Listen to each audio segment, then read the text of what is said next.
और मैंने जो अभी तक सुना, आपको श्रवण किया, आप एक एंकर हैं, उसके बावजूद भी आपने गीता के श्लोक बोले, रामायण के चौपाई बोले, लेकिन आपके सामने विद्यमान आईआईटी बाबा जिनमें लगा हुआ है, उन्होंने अभी तक एक श्लोक नहीं बोला, एक भी कई रामायण की चौपाई नहीं बोली। पता है गीता में क्या लिखा हुआ है? बहुत कम पता। कहां पर क्या लिखा हुआ है? हमारे यहाँ कहा गया अदरत गगरी छलकत जाए। अगर पानी गगरी में आधी पानी हो तो छलकता है। उनका कारण मात्र यही है। ये आईआईटी बाबा हुए, वहां भी उन्होंने पूर्ण ज्ञान प्राप्त नहीं किया, आध्यात्मिक ज्ञान में भी उनको पूर्ण ज्ञान प्राप्त नहीं हुआ। क्यों? क्योंकि गुरु का सानिध्य नहीं कह रहे हैं इनको भी मारेंगे। गुरु का सानिध्य नहीं मिला। वेद में खुद देने वाला वो वेद सिखाएंगे। हमारे यहाँ कहा गया अभिवादन शिलस्य नित्यम वृद्धोपसे विना चत्वारि तस्य वर्धन्ते आयुर्विद्या यशो। किसने लिखा है? वेद किसने लिखे हैं? वेद किसने लिखा है? श्लोक आप जो बोल रहे हो किसने लिखे? 4 वेद है ना, एक श्लोक सुना दीजिए मुझे। नहीं, भगवान ने लिखे, किसने लिखे? सुनिए, सबका वेदों का वेद व्यास जी ने लिखा, यजुर्वेद का याज्ञवल्क्य ऋषि ने लिखा, और यजुर्वेद का प्रथम श्लोक सुना दीजिए, मैं आपको जो कहिएगा सो।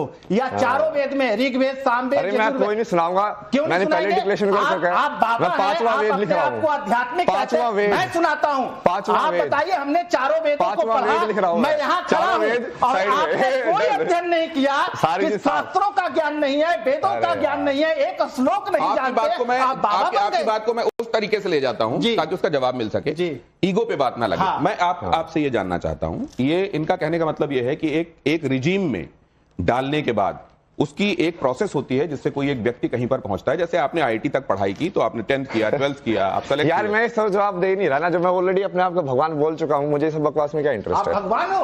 मैं राइट हूं। आप वो कह रहे हैं कि मैं बाबा से भी ऊपर, मैं ईश्वर हूं। हाँ, कब से बोल रहा हूं? मैं पागल हो गया? बोल बार वीडियो भी दिखाई तुमने, बार बार बोल रहा हूं। एक सेकंड बाबा, ये वो वाली बात है जिसमें हम कहते हैं हम ईश्वर के अंश हैं। नहीं, मैं हमारे अंदर ईश्वर विद्यमान है। मैं खुद को कृष्णा बोल रहा हूँ ना, सिंपल साफ साफ बोल देता हूँ।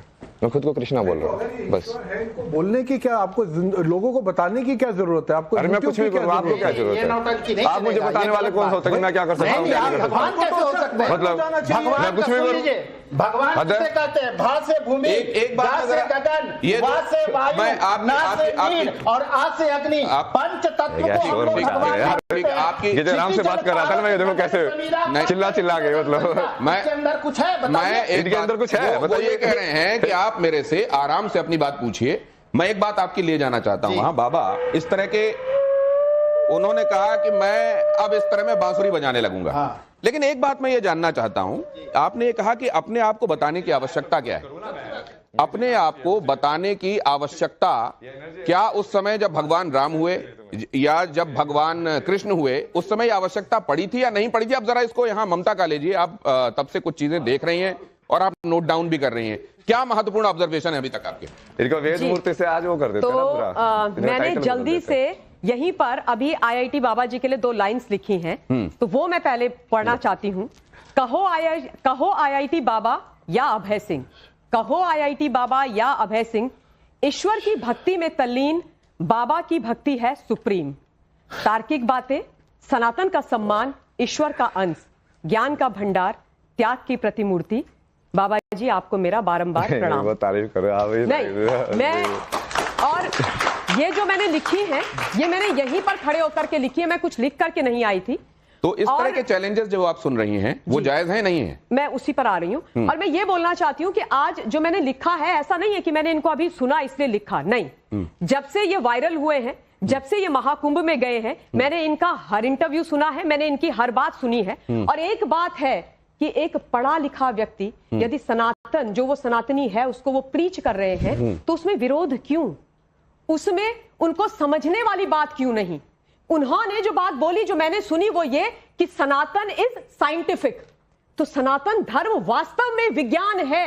हमारी जितनी भी चीजें हैं वो वैज्ञानिक है। एक चीज वो वैज्ञानिक है। जब हम गंगा मैया में जाते हैं ना, जब हम महाकुंभ में भी जाते हैं, त्रिवेणी घाट में भी जाते हैं, तो पहले हम गंगा जी का संगम का पानी लेकर के अपने सर में डालते हैं, उसमें पैर नहीं डालते हैं। क्यों? ये मैंने बचपन से किया है। क्यों? क्योंकि अगर पैर डालेंगे तो जो पैरों की तपिश है, गर्मी है, वो ऊपर आएगी, और अगर ठंडा पानी सर में डालेंगे तो गर्मी नीचे जाएगी।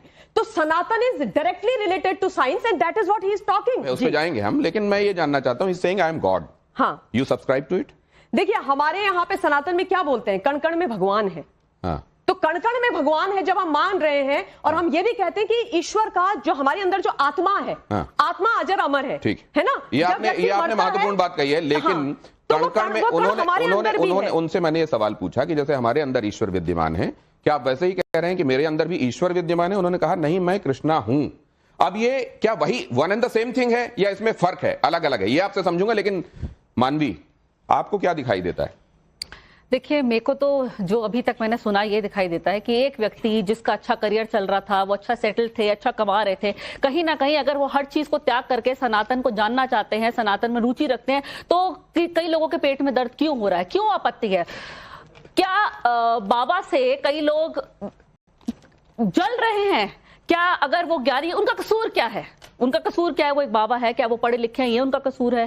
क्या वो कसूर है कि वो थोड़ा ज्ञान, उनको थोड़े ज्ञान है ज्यादा, वो अगर वो ज्ञान देना चाहते हैं, ये उनका कसूर है? क्या वो फेमस हो गए रातों रात, लोग उनको पसंद करते हैं? जैसे अगर उनकी कोई भी वीडियो आप देख लें, अगर वो डांस कर रहे हैं तो लोग उनको पसंद कर रहे हैं, क्या ये उनका कसूर है? अगर कोई प्रवचन दे रहे हैं, लोग उस चीज को भी देखना चाह रहे हैं, क्या ये उनका कसूर है? क्या ये उनका कसूर है कि रातों रात उनको टीआरपी मिल गई, और जो साधु संत बैठे थे महाकुंभ में उन लोगों को टीआरपी नहीं मिली? तो कहीं ना कहीं ये इनकी कसूर क्या है? जलन की भावना दिख रही है, हाथ में जो है जलन की भावना इनके मन से दिख रही है। क्या ये जलन की भावना है या उन लोगों का जायज सवाल है जिन्होंने शास्त्र के तरीके से, शास्त्र के नेत्रों से ईश्वर के बारे में जाना है? लेकिन पहले कपिल सर आपके पास आ रहा हूं। ये साइंस की निगाह में आपने जो किताबें पढ़ी हैं, आपकी किताबों की रोशनी में ये क्या है? मैं आपको उसके साथ एक और चीज कह दूं, मैंने एक किताब कोई 20 साल पहले भगवत गीता पे भी लिखी थी, तो वो भी मैंने लिखी है, तो मैंने उस हिसाब से भी पढ़ा हुआ है। बस अगर ये कहते हैं मैं सुप्रीम हूं, जैसे आपने उनसे सवाल पूछा, तो मैं इसी क्षण अपनी डिग्री फाड़ने को तैयार हूं, मैं अपनी एजुकेशन छोड़ने को तैयार हूं, और मैं आप जो बोलोगे इनका तो जो भी ये कह रहे मैं चक्र चला दूंगा, वो चला दूंगा, मैं कह रहा हूं वो जो चक्र चलाएंगे वो इन्हीं के ऊपर मैं डाल दूंगा। तो कहने का मेरा मतलब है इनके पास कुछ नहीं है, ये पावर नहीं है, कुछ नहीं है, ये सब इनकी मन धड़क कहानी है। अब आप सुनिए, when he came here he said मैं आज कृष्ण के रूप में आया हूं, ठीक है, आज मैं कृष्ण के रूप में आया हूं। मन घड़न से पहले मन समझ में आना चाहिए ना। सुनिए बाबा जी, सुनिए 1-1.5 मिनट उनको बोलने दीजिए, उनको समझते हैं कि वो क्या कह रहे हैं। फिर इन्होंने कहा मैं सेंटर पॉइंट हूं, सेंटर पॉइंट का मतलब है कि मैं बैलेंस करता हूं। सुनिए ना, फिर आपने देखिए आप बोलने नहीं दे रहे बाबा जी, नहीं आप रुकिए ना, मैं शो ना मैं चला भी जाऊं, मुझे फर्क नहीं पड़ता। आप बोले थे ना आप ये गुस्से रहते हैं, मैं कुछ नहीं रहता ना, मैं तोड़ फोड़ के यहाँ से चला जाऊं, मेरे को फर्क नहीं पड़ता। मैं जो है अभी कल की वर्ल्ड जो बना रहा हूँ उसमें मैं होस्ट हूँ, मैं डिसाइड करूंगा कि कौन कैसे बात करेगा। ये ओपिनियन वाली बात मैं करता नहीं हूं। जिनको दुनिया आईटी बाबा के नाम से भी जानती है और जिनका अपने बारे में दावा यह है कि मैं ईश्वर अवतार हूं, क्या वो अपने बारे में आलोचना बर्दाश्त करते हैं? क्या वो अपने बारे में ऐसे कमेंट्स जो उनको लगता है कि अप्रिय हैं, क्या उनको बर्दाश्त करते हैं या नहीं करते हैं? लेकिन उससे